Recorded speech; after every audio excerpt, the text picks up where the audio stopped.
Bonjour et bienvenue à tous pour cette courte présentation des cartes mentales dans l'enseignement. Alors on dit carte mentale mais également mind mapping ou carte heuristique. Qui suis-je pour vous parler du mind mapping? Eh bien je m'appelle Fabienne Debrouck et je viens du secteur de la PME puisqu'en 1992 j'ai créé une société, le laboratoire belge de thermométrie, où on fait l'étalonnage de thermomètres et hygromètres. Et dans le cadre de la formation continue, en 2000, j'ai suivi une formation de 4 heures de mind mapping et j'ai directement appliqué. Alors j'ai appliqué bien sûr au sein de la société, j'ai commencé par faire tout ce qui était préparation de réunion, faire les minutes de réunion, tout ce qui était la gestion de projet, la gestion du personnel, jusqu'au système qualité. Et parallèlement à ça, j'utilisais également dans ma vie privée. Quand je faisais ma liste de courses, ça n'avait plus de sens de la faire en liste, je faisais une carte. Quand je voulais faire des travaux à la maison, je réalisais également une carte. Pour tout ce qui était résolution de problèmes, hop, une petite carte et on trouvait directement la solution. Et puis également, quand mes enfants étaient confrontés à des problèmes scolaires, évidemment, je leur proposais de faire une carte et je voyais que ça fonctionnait très très bien. Parallèlement à ma ligne professionnelle, moi ce qui me faisait vivre, c'était tout ce qui était développement personnel que je fais depuis 25 ans. Et en 2009, j'ai eu l'opportunité de sortir de la gestion journalière de la société et donc là, j'ai décidé de ne faire que ce qui me plaisait. Alors c'était évident que je devais réunir ces deux lignes et donc depuis 2009, qu'est-ce que je fais? Eh bien, je donne des formations de mind mapping et ça aussi bien en entreprise, puisque c'est clair que la PME, je connais bien. Je forme énormément d'enseignants et de formateurs, mais également des particuliers, puisque à peu près tous les 2 mois, je donne une formation sur Louvain-la-Neuve. Je fais du coaching scolaire, toujours avec la méthode du mind mapping, et là je mets énormément sur mon blog, parce que pour moi utiliser la carte en remédiation, c'est vraiment quasi du thérapeutique, donc il faut parler de ça, il faut communiquer et échanger. Et je fais également de la psychothérapie. Alors pour moi il y a énormément de relations entre la psychothérapie et la formation, parce que tous les deux on travaille sur le processus de changement de la personne, et c'est ça qui pour moi est très intéressant. Alors c'est clair qu'en psychothérapie il y a une souffrance qu'il n'y a pas en formation. Les plus grands génies ont de tout temps utilisé la carte mentale, que ce soit Darwin, De Vinci, Newton, Walt Disney et bien d'autres. En Finlande, la carte mentale a été introduite depuis de nombreuses années déjà. Dans ce pays, les techniques d'enseignement sont très modernes et peu comparables à ce qui se passe en France. Un reportage dans une école modèle mais qui n'est pas expérimentale de Christelle Méral et Jean-Christophe Duclos.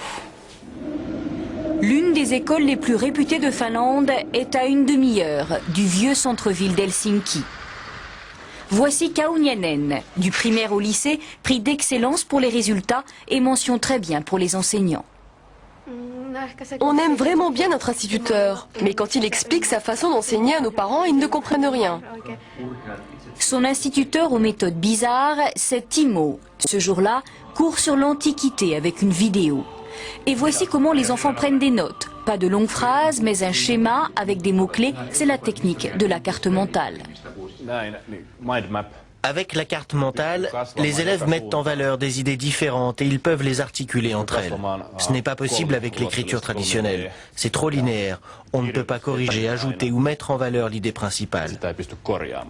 En plus, la carte mentale, cela montre aux enfants comment apprendre par eux-mêmes. Ils doivent réfléchir car ce n'est pas la recopie d'un exposé. Ils reformulent l'information à leur manière et ils apprennent en même temps. Apprendre aux enfants à apprendre, c'est aussi le leitmotiv d'Oli, professeur d'histoire. Pendant ses cours, aujourd'hui le socialisme, jamais de longs exposés, mais des vidéos ou des études de texte et constamment les questions-réponses. Quand un élève répond à une question, ce n'est plus du par cœur, c'est son information, sa compréhension. Réfléchir, comprendre, c'est cela. Apprendre par soi-même. Ces techniques d'enseignement sont le résultat de longues recherches. Elles ont été mises au point par des profs lassés des cours magistraux traditionnels, lassés surtout de voir les élèves décrocher. En France, le ministère de l'Éducation nationale a reconnu la carte mentale comme outil d'intérêt pédagogique et fait partie maintenant de certains programmes. Nombreux sont vos collègues qui l'utilisent déjà dans des classes de degrés divers, de la maternelle à l'université, que ce soit pour eux ou pour les élèves. pour les prépas, la présentation des cours, pour mieux communiquer des notions ardues, mais aussi pour améliorer la mémorisation des élèves, la structuration des idées, la compréhension, la motivation et redonner confiance aux capacités de chacun. Sur l'année scolaire 2013-2014, OptiMind a formé plus de 580 enseignants. Mais c'est quoi cette méthode miracle? La carte mentale, c'est une représentation graphique de l'information sous forme arborescente, avec des ramifications pour signifier les relations entre les idées. Mais ne dit-on pas qu'une image vaut 1000 mots? Eh bien voici quelques exemples. Une carte sur les angines aiguës. À quoi il faut penser? Quelle est la plainte du patient?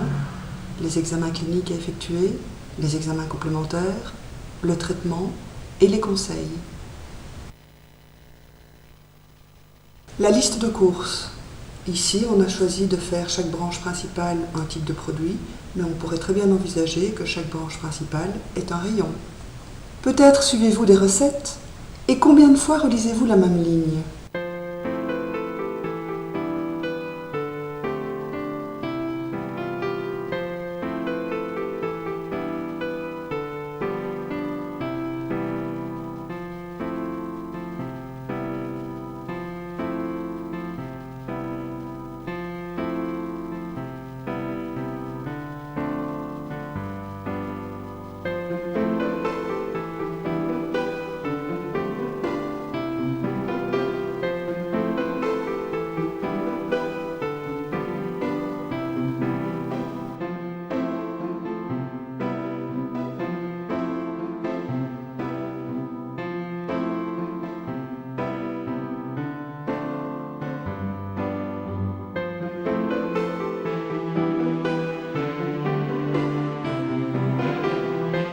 Ici, la planification de la semaine d'un enseignant.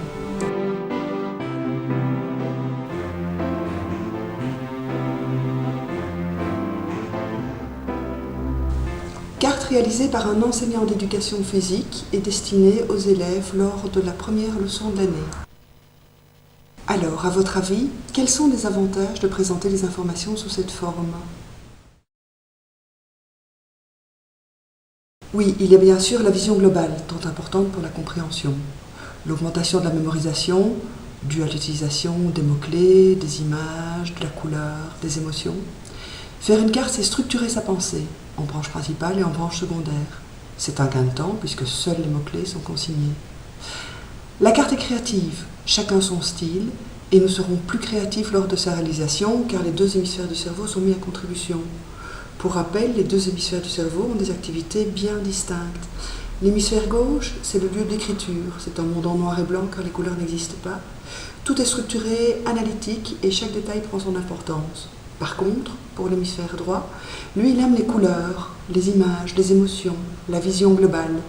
Et travailler avec les cartes mentales, c'est mieux utiliser les deux hémisphères et de ce fait-là, on sera plus efficace. Grâce aux cartes, le syndrome de la page blanche n'existe plus. Quand on a des idées, on les note, et si rien ne vient, c'est à ce moment-là qu'on ajoute de l'amélioration par la couleur, par les pictos, par l'émotion. Et pendant ce temps-là, d'autres idées émergeront de notre esprit. Donc on est toujours occupé à faire quelque chose, que ce soit sur le fond de la carte ou sur la forme. Travailler avec des concepts et des mots-clés peut permettre de contourner des nombreux problèmes scripturaux des élèves, que ce soit des particularités des 10 constellations. Et enfin, la carte augmente la confiance en soi et la motivation des apprenants. Mais qu'est-ce qu'on peut faire avec la carte mentale? Eh bien, ceux qui l'utilisent pour résoudre un problème, pour préparer un questionnement, pour faire émerger des idées, pour organiser et structurer ses idées, ses projets, son temps, pour comprendre des notions, pour mémoriser, pour apprendre, pour présenter, pour communiquer, pour développer un projet, pour prendre des notes ou comme aide à la décision. Selon une étude qui est réalisée par Innovation Tools tous les 4 ans en entreprise, voici un exemple de panel d'activités qui sont réalisées grâce aux cartes. À la question « Quels sont les bénéfices que vous retirez avec l'utilisation de cette méthode ?», eh bien, vous voyez que pour 30% des personnes, c'est par rapport à la clarté de pensée. Ensuite vient la gestion de la surcharge d'informations, la visualisation des relations des informations pour avoir une meilleure organisation, une meilleure productivité ou une meilleure communication. Ensuite, Innovation Tools questionne au niveau du gain de la productivité. Et là, vous voyez que pour 1% des personnes, il n'y a pas d'amélioration. Par contre, pour 99%, il y en a une qui va jusqu'à plus de 100% d'amélioration. Si on fait une moyenne de tout ça, on arriverait entre 4 et 6 heures de gagné par semaine. 4 ans auparavant, la même étude aboutissait à un gain de productivité de 1 jour par semaine. Alors personnellement, j'ai vraiment très difficile à répondre à cette question. Je sais que depuis que j'utilise la carte mentale, tout ce que je le fais nettement plus facilement. Mais ce n'est pas parce que d'autres y arrivent que vous aussi. Et surtout, ne croyez surtout pas à ce qu'on vous raconte. Qu'en disent vos collègues qui ont déjà suivi la formation chez OptiMind? Vous avez suivi la formation sur les cartes mentales. Qu'en pensez-vous? Je suis heureuse d'avoir pu compter sur vous en tant que formatrice. Les enseignants sont enchantés par leur journée. En prise directe avec notre quotidien d'enseignant. Impressionnant, permet un aperçu global en un jour, beau support, mise en situation adaptée à notre profession. J'ai maintenant envie de faire des cartes pour tout, pour tous et partout. Éléments concrets à transférer dans mes pratiques. J'applique le mind mapping régulièrement dans mes cours. Beaucoup d'élèves accrochent et utilisent cette méthode pour étudier. Je recommande à tous mes collègues et autres de suivre la formation. Cette formation a vraiment été une très chouette expérience, pour moi personnellement et pour le partage avec les enseignants. Je pense que tout le monde est reparti avec un bagage supplémentaire. J'étais très satisfait. J'ai observé par hasard jeudi à l'étude dirigée qu'un enseignant utilisait la technique pour aider un élève à voir plus clair dans sa matière. Super! J'ai essayé avec mes élèves. Beaucoup accrochent et certains ont même utilisé ces cartes pour leur TF4. Le professeur de méthode m'a d'ailleurs demandé des informations sur la formation. Je m'en suis déjà servi à plusieurs reprises pour clarifier des choses en classe. Je remarque que certains élèves accrochent et comprennent mieux en les utilisant, alors que d'autres, mais peu, regardent cela d'un air goguenard. Mais bon, cela marche pour beaucoup, c'est donc très bien. Pertinence de la carte mentale dans le monde de l'enseignement. C'est un outil idéal pour structurer une partie de cours ou un cours. Ça permet une recherche d'informations complète, de structurer cette information et de formuler une problématique et d'y répondre. Donne une vision globale, c'est une approche ludique et visuelle et c'est une technique qui est adaptée aux étudiants et aux professeurs. Qualité des prestations, longue expérience en carte mentale ressentie tout au long de la formation, dynamisme et conviction, formation accessible et concrète. Présentation claire et attrayante par une formatrice expérimentée. Et qu'en disent des élèves de Réto qui l'ont utilisé de manière imposée pendant 1 an? À quoi ça va servir? Et puis au fur et à mesure de l'année, quand elle nous a fait les synthèses sur l'ablatif et tout ça, je me suis dit, mais pourquoi on ne l'a pas appris avant? Mais clairement, il y a toujours par exemple une fonction que j'oubliais pour l'ablatif, et bien là, le schéma où il y a les 3 grandes fonctions, je ne savais plus oublier, vu que c'était des 3 grandes flèches. Donc je me suis dit, pourquoi est-ce qu'on ne l'a pas appris dès la première? Mais vraiment, enfin. Merci pour cette découverte.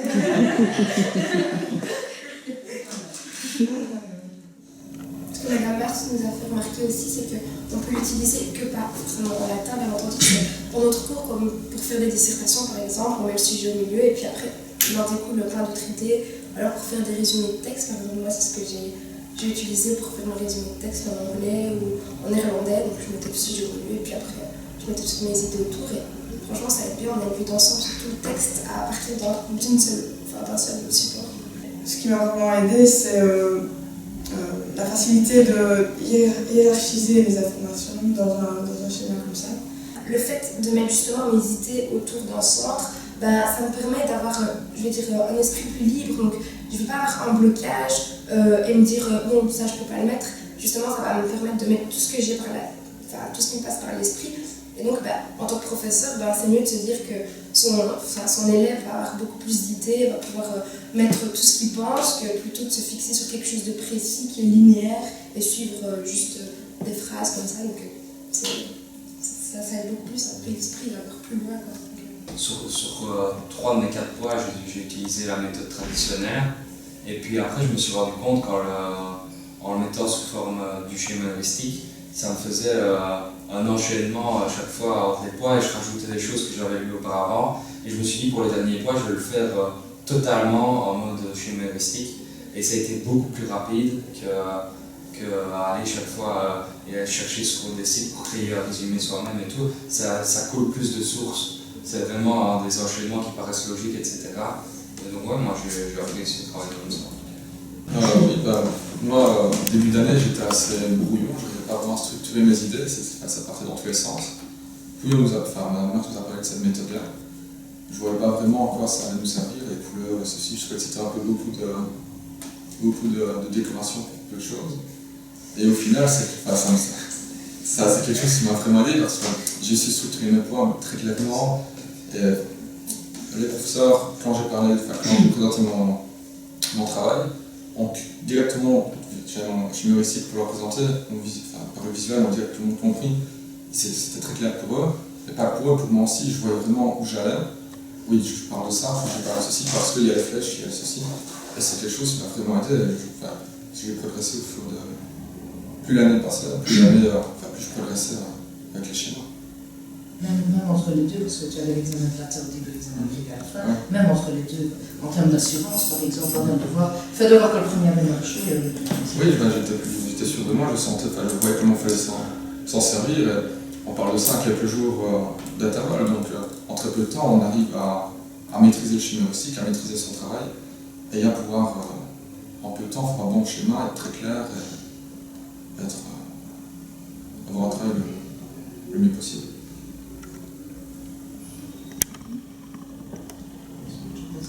Moi aussi, au départ, j'avais travaillé de façon linéaire et j'ai fait tout mon travail en fait de façon linéaire au départ. Et puis, comme il fallait faire un chemin heuristique, c'est là que j'ai retiré vraiment les informations essentielles de mon travail, étant donné que je travaillais sur l'influence des Grecs dans la littérature latine. C'est assez vaste et donc ça m'a vraiment permis de retirer les informations essentielles. Au départ, j'avais une vingtaine de pages, j'ai tout surrésumé sur une page à deux, donc ça permet d'éclaircir vraiment l'esprit et de voir ce dont on doit parler en premier lieu. Et puis alors après, j'ai su faire des liens de cause-conséquence, et donc ça permet vraiment de présenter un travail beaucoup plus clair et beaucoup plus efficace le jour de l'examen. Par cette façon-là, par cette présentation-là, j'ai su faire ça et ça m'a donné d'ailleurs beaucoup d'assurance à l'examen et j'étais fort sûre de moi. Et ça m'a permis de présenter mon examen d'une manière différente et d'aller plus en profondeur. Et c'est d'ailleurs pour ça que dans mon schéma, j'ai eu beaucoup d'informations. Je ne suis pas passée par une forme linéaire, mais j'ai vraiment été complète pour être vraiment déstressée à l'examen et avoir tout devant moi. Et c'est vraiment une très bonne manière de présenter un examen, je trouve. Mais je renchéris sur ce qu'Annabelle a dit. Moi personnellement, j'étais perdue au début et puis je me suis rendu compte vraiment que le schéma heuristique c'était une valeur sûre. Moi j'allais à l'examen, j'étais vraiment sûre de moi, je savais ce que je faisais. Et je pense que même pour Madame Marx, elle aussi, elle voyait mon plan. Madame Marx, elle nous a vraiment obligés au début, on devait présenter notre schéma. Et moi ça m'a vraiment rassurée, ça me permettait de me structurer. Pour le professeur aussi, on savait où on allait, c'est vraiment une ligne droite, c'est chouette.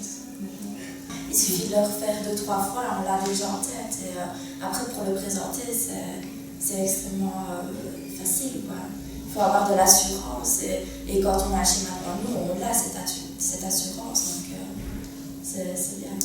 Et pour être honnête, moi je ne suis pas du tout créative à la base. Et le schéma heuristique, ça m'a vraiment permis de découvrir une autre facette de moi. En fait, j'ai vraiment pris du plaisir à faire ça. Le week-end, c'était pas du tout un travail fastidieux, non pas du tout.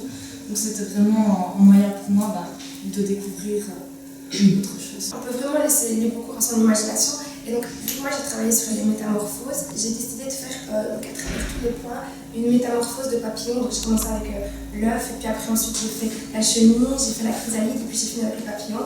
Donc on voyait bien qu'au fil de mon développement, j'évoluais, et le papillon évoluait avec moi. Et donc à la fin, après que le papillon est terminé, mon développement est fini. Et forcément, on arrive à une conclusion, et voilà, on s'amuse en même temps en faisant, on apprend des choses, alors c'est intéressant. Ça, je pense que c'est important d'insister sur le plaisir. Et moi, si j'avais fait un texte linéaire, je n'aurais jamais trouvé les liens en fait. Et en ayant mon schéma heuristique sous mes yeux, j'ai dit ah tiens, je trouverais bien ça avec ça en lien avec. Et ça m'a vraiment bien aidé à créer des liens en fait. Le fait d'avoir ça visuellement, c'est regrouper plein de choses, c'est pratique. Et puis aussi le fait de devoir condenser tout ce qu'on a rédigé ou quoi que ce soit, qu'on a lu auparavant, et en tirer des concepts, etc. Je trouve que ça nous aide vraiment aussi à emmagasiner, etc. et à comprendre justement. On n'étudie pas seulement par cœur, on comprend ce qu'on fait. À ce moment-là, c'est beaucoup plus facile de le ressortir que de devoir dévaler quelque chose qu'on a appris par cœur. C'est ça que ça prend beaucoup moins de temps à étudier, c'est parce qu'on comprend vraiment ce qu'on fait. La carte heuristique a augmenté la confiance en vous. Pour qui?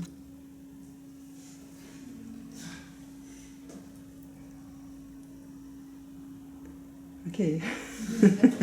Alors, qui va faire des cartes l'année prochaine?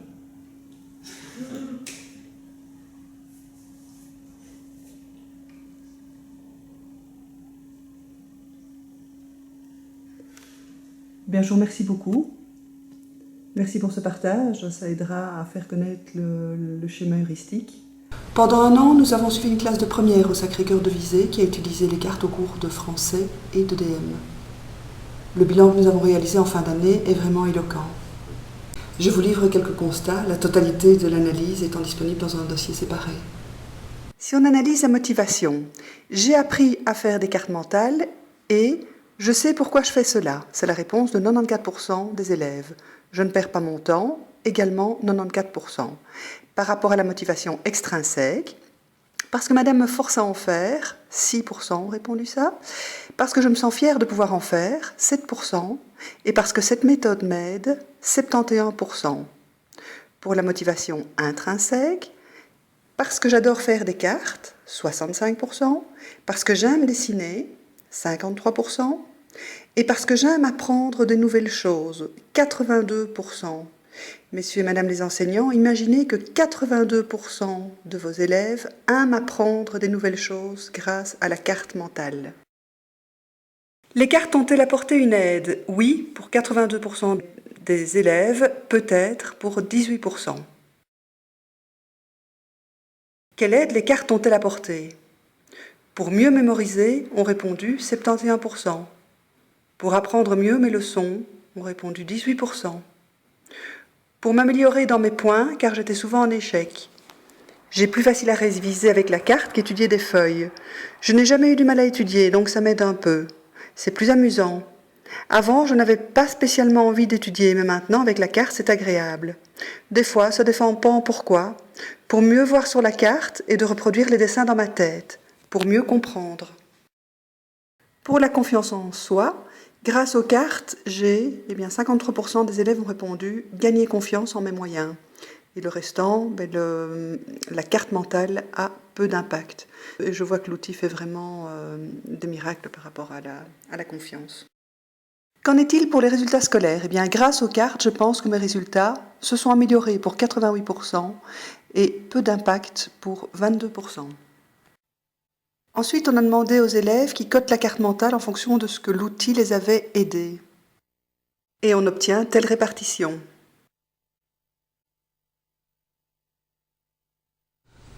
La philosophie des formations OptiMind, eh bien, vous êtes là et vous avez autour de vous votre cercle d'expertise, ou plutôt vos cercles d'expertise, parce qu'on en a tous plusieurs. Vos expertises, c'est quoi? C'est là où vous êtes bon, c'est ce que vous aimez faire.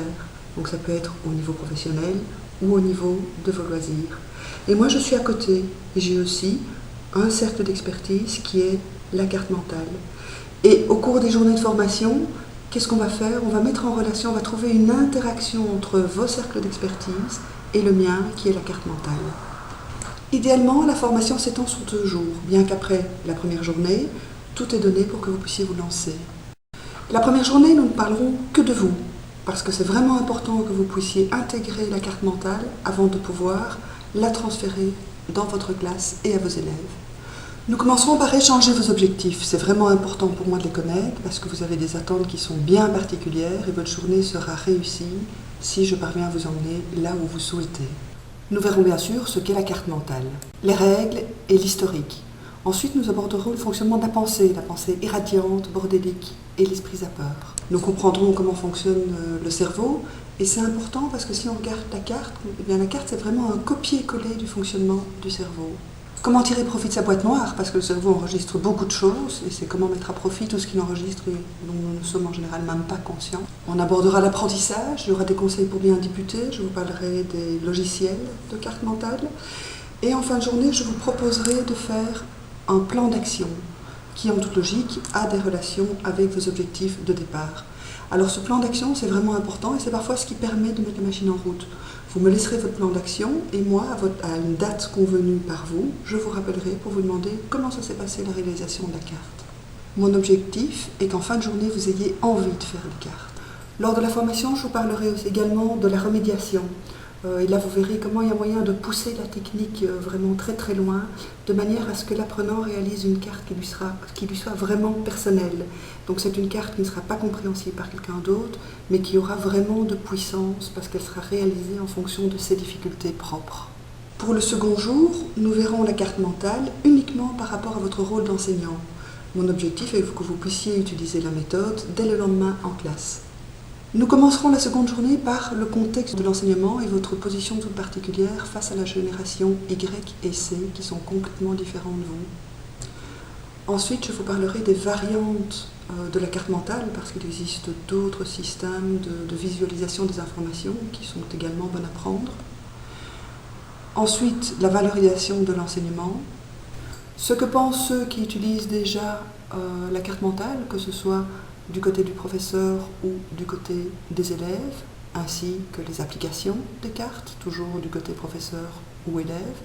L'utilisation de la carte comme outil d'évaluation, l'avantage de la carte par rapport aux élèves qui sont catégorisés 10 ou mauvais élèves. Nous rentrerons ensuite dans les scénarios pédagogiques, les remue-ménages, l'utilisation de la carte en entrée en matière, en gabarit, à partir d'une liste, comme outil de planification, comme résolution de problèmes, comme gestion de projet, comme évaluation des connaissances, pour la prise de notes, pour la préparation d'un exposé, comme outil de révision, comme aide à la lecture ou en clôture d'activité. Je vous montrerai mon idéal, également beaucoup d'exemples de cartes qui ont été réalisées par des élèves. On parlera des obstacles plus précisément au sein de l'enseignement et on travaillera en forum ouvert, donc sur des ateliers où vous choisirez vous-même votre sujet. Alors vous pourrez travailler seul ou bien en groupe, donc certains professeurs d'une même branche pourraient par exemple travailler ensemble sur un sujet. Et puis il y aura bien sûr plein de conseils et de ressources. Je vous offrirai sur mon blog par un accès contrôlé plein de ressources. Entre autres une carte faite spécialement pour vous, où vous trouverez votre spécialité et plein de références de blogs de personnes qui utilisent les cartes en classe. De quoi vous inspirer.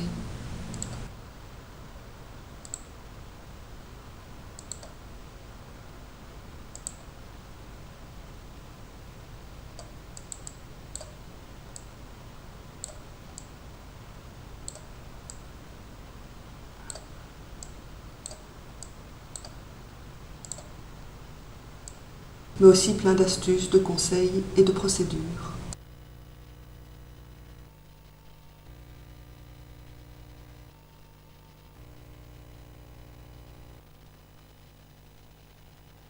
La présentation se termine ici, mais je reste bien sûr à votre disposition pour tous les renseignements que vous souhaiteriez. Vous pouvez toujours me retrouver via mon site www.optimind.be et au plaisir de vous rencontrer. Au revoir.